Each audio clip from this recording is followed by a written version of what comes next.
Hello to all traders and welcome back to another market review brought to you by Orbex. So it's no surprise this morning that we're kicking off the trading week talking about the metal market once again. Gold breaking 5,000 for the first time ever, and what a milestone it's been, and what a year to remember. After breaking 4,000 we were thinking how far until we reach 5,000. It seems such a long way away, but in the short space of a few months we've gone higher and higher. You know, we've already this morning from the early Asian session hit another $100 higher, and we're testing 5,100 now.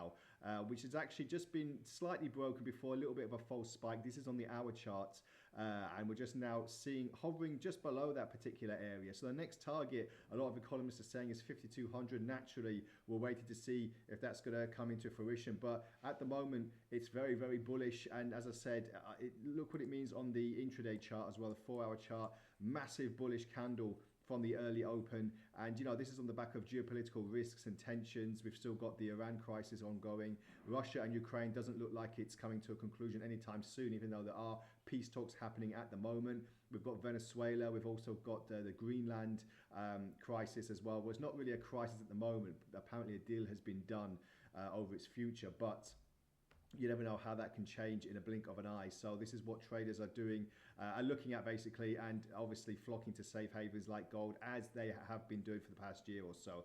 What we're seeing at the moment is a potential slowdown, because on the RSI and other stochastics, other MACDs, we're seeing a very vastly overbought areas now. So we are expecting a little bit of a slowdown, but we have said that in the past time and time again.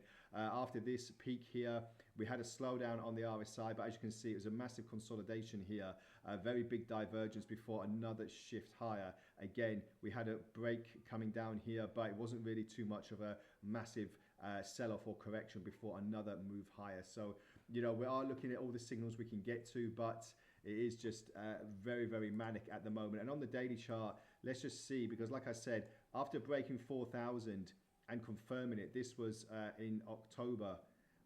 Imagine just a few months ago, we were thinking, when we're going to see 5,000, is it going to take another year, another 2 years? But it's taken just a few months. So very, very nicely done there. And we'll see what the next move is for gold.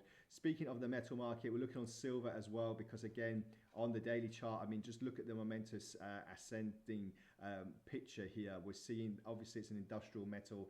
We are looking at copper as well, because that's been flying, but industrial metals such as silver are going to be in high demand this year. The AI boom is not looking to slow down anytime soon. So we are expecting silver to probably keep on pushing higher. After breaking 100 last Friday, we are now testing 110 already. So it's just phenomenal, especially with big earnings season, bigger tech companies looking to say about their progress and their future forecasts. That is expected to boost silver even further, because obviously they need a lot of silver, these companies, to manufacture their AI tools, and obviously it's going to start moving even higher most probably. But obviously we'll see if there's going to be a correction anytime soon.